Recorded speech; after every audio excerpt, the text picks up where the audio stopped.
Hey gamers, welcome back to the channel. Today in DC Dark Legion, what I want to talk about is league management. There have been a lot of questions about the technology tree, rifts, guardian event, the benefits of it all, everything that has to do with leagues. My team and I have learned a lot over the last year managing our own league, and we want to share all of that with you. So let's get into it.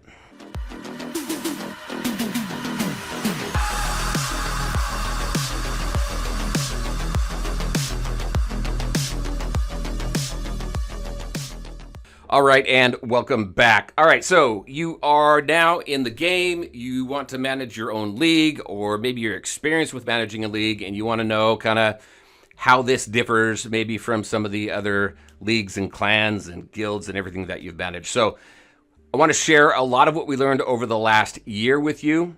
First, let's go ahead and just talk about housekeeping. If you want to talk about communication, obviously, a lot of people will use Discord to manage league chats and stuff. One thing I do like about this game is they have an email function in here. If you go into your league and in this cog up here, there's a mail. You can tailor this message to specific roles within your league if you just want to send it strictly to leadership or if you want to send it to everybody.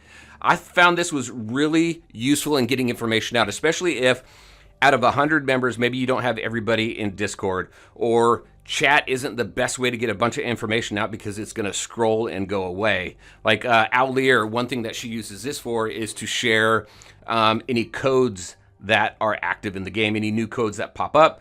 She goes ahead and sends an email out. That way everybody has it in their inbox, and then they can go ahead and take a look at it. By the way, I've got a couple codes for you as well. So this was just really cool on keeping communication crisp to your entire league and making sure that everybody gets the same information, whether they're on Discord or not. So I thought that was pretty cool. We use it quite a bit. Next, let's talk about members. There's been some questions about members, inactive members, about kicking members who no longer are playing the game. How do you do that? What are the rules that you set around about it? So let me go into the member list here. Members, you can click on somebody and you can kick them right here. It's really easy to find them and kick them if you want to remove them. When it comes to setting the rules around it, a rule of thumb that I've noticed is if someone is offline for 2 to 3 days, you can set whatever time frame you want, but if someone's offline for 2 to 3 days without notice, then removing them is pretty common. My alt account, so I have a free-to-play account as well, and the league that I'm in there, they have a 24-hour kick. So if you're offline for 24 hours without notice, then you'll be removed. In games that have just launched, that's actually not a bad idea, because what's going to happen is when a game first launches, and we're seeing it here, you're going to see it in about a week. Everybody floods in, they play the game, maybe they spend a couple hours, maybe they spend a couple days. That's when someone really determines whether the game is for them or not. Some people take a little bit longer, but they'll determine whether that game is for them, and then they'll just leave. A lot of times, people just don't give notice. They don't say, hey, you know what, the game's not for me, I'm going to leave, thanks, take care. They just leave and they stop playing the game, right? And then you have these inactive members. So having that rule is good, and having a short window is great, especially really early on. And then you can kind of determine amongst your leadership what you want to do as far as set that as a normal rule going forward. Now, when it comes to removing people, one thing that I do, and I'm sure I'm not the only one that does it, is I'll go into my member list and I'll take a look at whoever has been off the longest, and then I'll remove them. But I only remove a few at a time. So I'll remove maybe 5 or 6. New members will come in, I'll fill those slots up, and then I'll remove other inactive members to make room for that. The reason why I do that is because I want to keep my power level high. So as you can see right now, I'm at 311 million power right now for my league. If you go in and take a look at the other leagues, the reason is because you want to be at the top of this list, right? When someone goes in and they take a look at the leagues, these leagues are ordered by total power.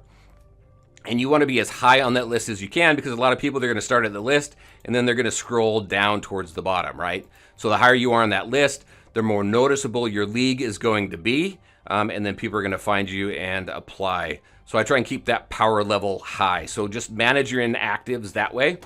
And that's worked out pretty well for us. Let's see, what else? Assigning roles. So you want to assign roles because in this game, obviously, there are things that only leaders can launch, like scheduling rifts and researching technology. We'll go over technology here in a minute. So when you go into your member list, you go ahead and select your R4s and your R3s. I'll hit this right up here. So your R5s, there's only one R5, and that's the Archon. That's the leader of the league. And then your R4s. Your R4s are these members right here. So you've got the military strategist, R&D division, so on and so forth. And then under them, they have R3s.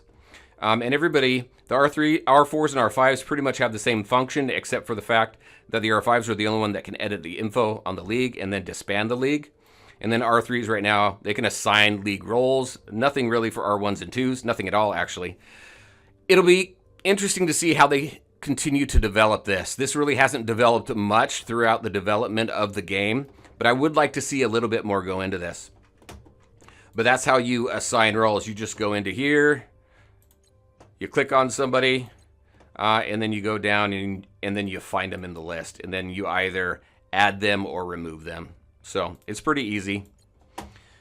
Let's see, what else? Let's talk about fortune boxes. So every now and then you may see a box pop up in chat. You click on it and it gives you some rewards. There's a couple places that those come into play. Number one, if you go into combat cycle, let's take a look at rewards.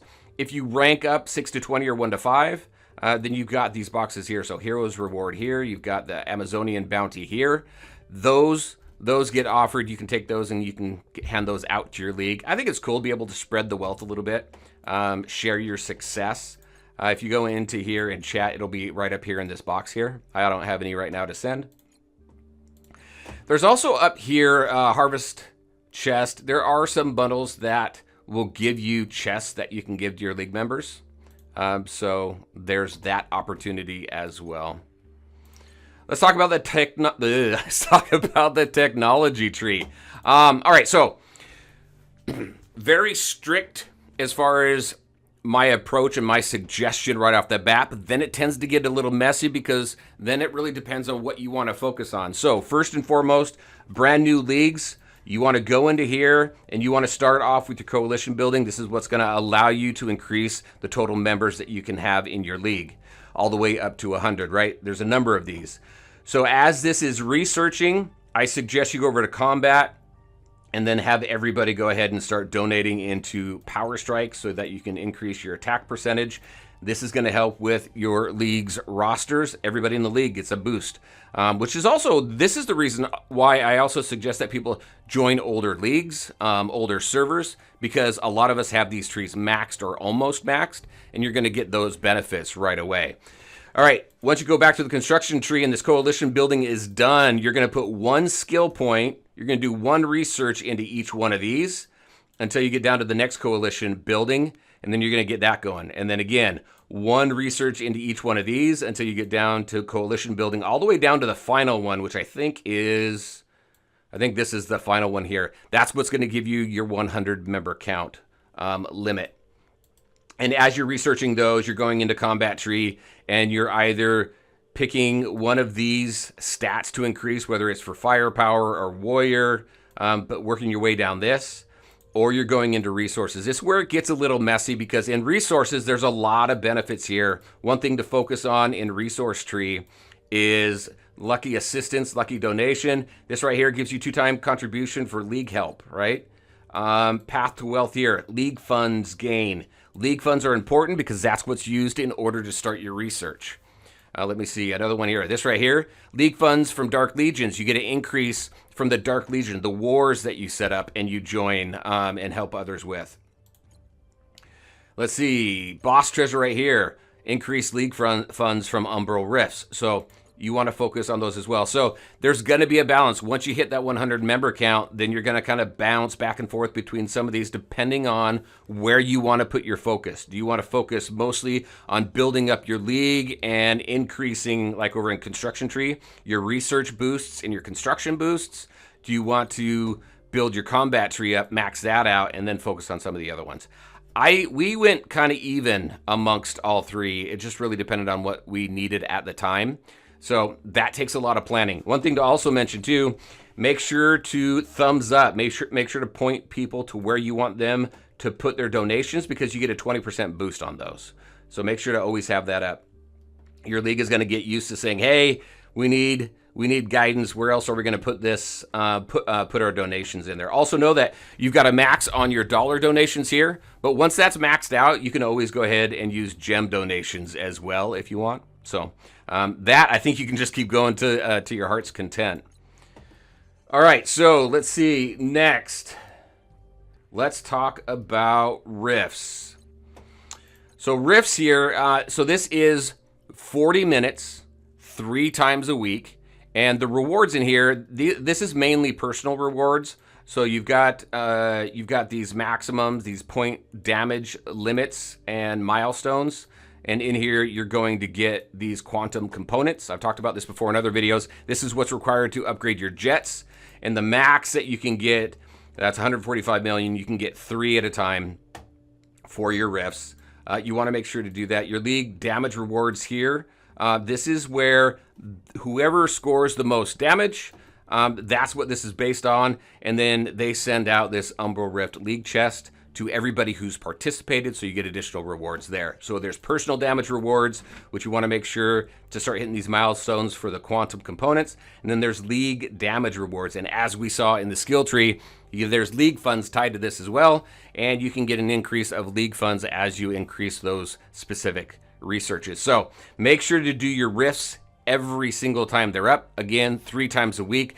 There has been this thing where they've gone back and forth between 3 and 4 days a week just to be safe. At least schedule 3 times a week. It is for 40 minutes. So when you have a league, especially an international league, and you've got 100 members, you just got to find the best 40 minutes where you're going to get the maximum number of people. It's not like it used to be where you needed everybody there to take a boss down. Now it's just getting as many points as you can so that you personally can get as many rewards as you can. This is more of a personal event now. There are some league rewards to it like we just went over, but this is more for you personally, getting your damage up so you can start getting those quantum components. And then again, everybody contributing to league funds. All right, next let's talk about war. So in war, that's this right here. You're gonna go into here and you're gonna initiate attacks. You can launch 5 attacks. And you can only launch 1 per level. So at level 225, I've got Amazonian Defender launched. I can't go and initiate a second jet for this specific boss. I have to go back a level and then do Doomsday. So just keep that in mind. Now, you can launch as many of these wars as you can at the same time, as long as you have the jets for it and the squad slots for them. So let me go ahead, back out of here really quick. Right now you can see I've got 3 of 4. Where you unlock those is if you go into here, down to your research laboratory, and go to your tech. It's in your construction tree. Let me go all the way up here to the top. You've got this first one is your new squad. As soon as you unlock your research laboratory, get this researched here so that you can get that second squad slot. And then the third one is right here. So you want to go all the way down. So similarly to what we talked about on the technology tree for the league, you're gonna go ahead and get that going. Then you're gonna put 1 in each one of these until you get all the way down to your next squad slot. That's gonna give you your 3 squad slots. This 4th one, that's available. This one here is only available if you get the super monthly pass. Now, I'm not a fan of this one. I mean, it's $10, but you have to renew it every 30 days, and you'll keep that 4th slot. You also get your intel cap increased by 60. I wouldn't mind if they increased the price of this just a little bit and made this a permanent upgrade. If it was a permanent upgrade, then I would say yes, for low spenders, it's worth getting, but having to re-up that every single month, just not a fan of that. So I haven't purchased that at all. Unlike purchasing the second construction queue. So I am limited to having just the 3 slots right now. But as you saw, that went a little bit quick. But the reason why you want to do the wars is because you get contribution points. You also get league funds. As we saw in the technology tree, as you do wars, you can also get an increase in league funds. And those league funds are used for your researches in the technology tree. So anything and everything that gives you league funds, you want to make sure that you participate. So again, make sure that you do your 5 and then assist everybody else that's doing theirs as well. Let me go ahead and initiate mine here. And 1 more, because I can only do 1 of each. and assist everybody until it stops giving you league fund rewards, because what's going to happen is you're going to stop getting league fund rewards and you're going to only get a few contribution points. So at that point, you could probably stop helping people out. Or if people need it, obviously help your league. Help them get through theirs as well. So that's the importance of war and how that ties to technology tree and helps you out as well. Because those league contribution points is what you use in the store here, so that you can go ahead and get out of here what you need. All right, so let's talk about Guardian Event. All right, so Guardian Event has gone through so many different iterations, and I'm going to do a minor rant because I'm not a fan of Guardian Event at all. Previously, what would happen is you'd select a city, and you'd select 3 time slots. And then you'd randomly get one of those time slots, I guess, based on how many people selected that city, what time slots everybody selected, and then kind of what that average was. Sometimes I wouldn't even get a time slot that I selected. I'd get something completely different. This one, now what happens is you go in there and you go ahead and register for a city. You can no longer select a time slot. It's just going to automatically place you in one. And here's the challenge, and the reason why I'm a little frustrated right now, because I just actually learned this before this video. But right now, this has me starting my Guardian Event for the league in 10 hours. That's at 4 a.m. for me. There's no way that I'm going to be making this event. I don't know where that puts the rest of my league. So this one is a little bit of a challenge, but it's important. So I'm really hoping that the devs will listen to the feedback that we've been giving, because we've been giving feedback on this specific thing for the last year. There's been some minor changes. It's not where it needs to be, in my opinion. But the importance of this is, let's go to rewards. The reason why this is important, you've got first occupation rewards, so you get some cool rewards there. There's some league rewards. One of the biggest thing is this territory. We'll go over that here in just a minute. And then you also have personal rewards based on the ranking, right? And you got these two here. You got, here's another, I didn't notice this before, but here's opportunities to share some of these reward boxes with your league as well. The reason why this is so important, let's go back into league here and take a look at territories. This, by having a territory, it gives you bonuses to your dollar, alloy, and chip outputs. It also gives you bonus to league fund income. So we just take a look here.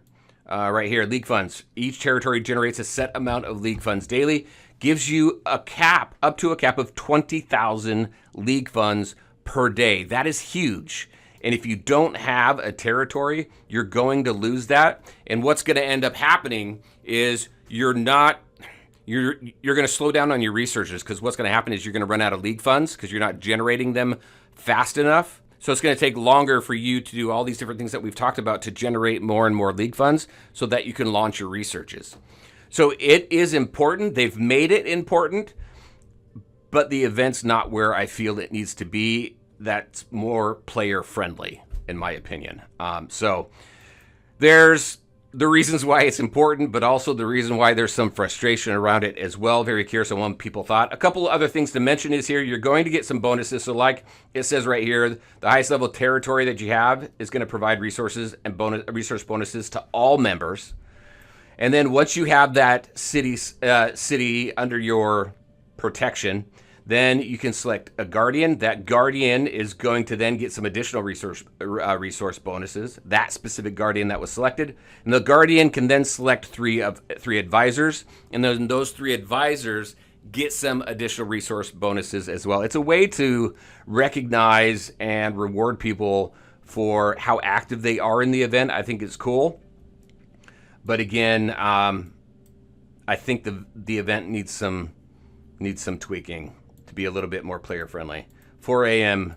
events, unfortunately, not going to work for me. Maybe it works for some, but not for me. I'm going to stop going off on that now. But that is Guardian Event right there. There you go, everybody. That's what I had for you as far as league management. Some thoughts and ideas on how to communicate with your league. My suggestions as far as the technology tree. All the different ways to get contribution points and league funds. What did I miss? What are the questions you have as far as leagues and how to manage leagues and the benefits of leagues? Put them in the comment section below so that everybody benefits. And as always, I want to thank you all for taking the time to watch the video. If you liked it, make sure to hit that like button and share your thoughts and questions in the comment section below. Take care, everybody, and we'll talk to you next time.